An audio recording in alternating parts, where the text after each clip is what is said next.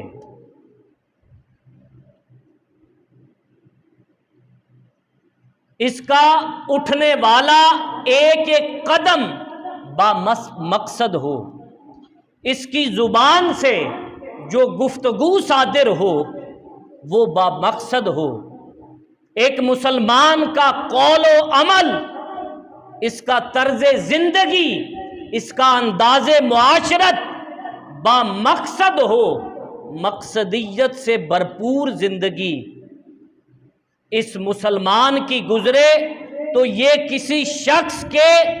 اسلام کا حسن ہے، کسی شخص کے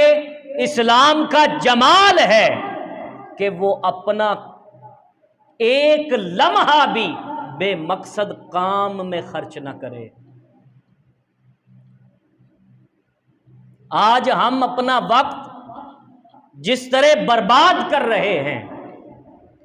فضول اور بیہودہ گفتگو میں،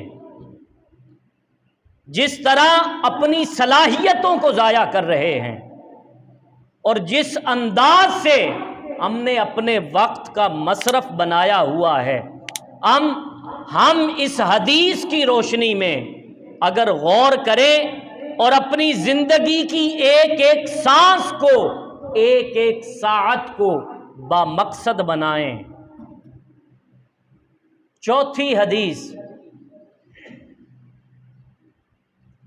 حضرت انس بن مالک رضی اللہ تعالی عنہ سے مروی ہے، فرمایا لا یؤمن احدکم حتی یحب لاخیہ ما یحب لنفسہ، اتنی دیر تک تم میں سے کوئی شخص کامل مومن نہیں ہو سکتا جب تک اپنے بھائی کے لیے بھی وہ پسند نہ کرے جو اپنے لیے پسند کر رہا ہے۔ اس حدیث پاک کے تناظر میں اگر ہم آج کا لائف سٹائل چیک کریں، اگر ایک بھائی کسی اچھے عہدے پر ہے، کسی اچھے مقام پر ہے، اللہ تعالیٰ نے اسے مال و دولت دے رکھا ہے، تو وہ اپنے چھوٹے بھائی یا اپنے بڑے بھائی، سگے بھائی کے لیے بھی وہ پسند کرتا ہے۔ میں نے اپنی زندگی میں ایسے لوگ بھی دیکھے ہیں کہ چھوٹا بھائی فیکٹری کا مالک ہے اور اس کا بڑا بھائی اسی فیکٹری میں سیکیورٹی گارڈ ہے۔ اس حدیث پاک میں جو فرمایا گیا حتی یحب لاخیہ، اس سے مراد سگا بھائی نہیں ہے، اس سے مراد جو مسلمان کا بھائی ہے اس کی بات کی جا رہی ہے کہ ہر مسلمان دوسرے مسلمان کا بھائی ہے۔ تو حضور نے فرمایا کہ تم میں سے کوئی شخص اس وقت تک کامل ایمان والا نہیں ہو سکتا جب تک اپنے مسلمان بھائی کے لیے بھی وہ پسند نہ کرے جو وہ اپنے لیے پسند کرتا ہے۔ آج آپ فیکٹریوں کے حالات نہیں دیکھتے کہ جہاں پر کام کرنے والے ورکر اپنی زندگی کے 20-20 سال 30-30 سال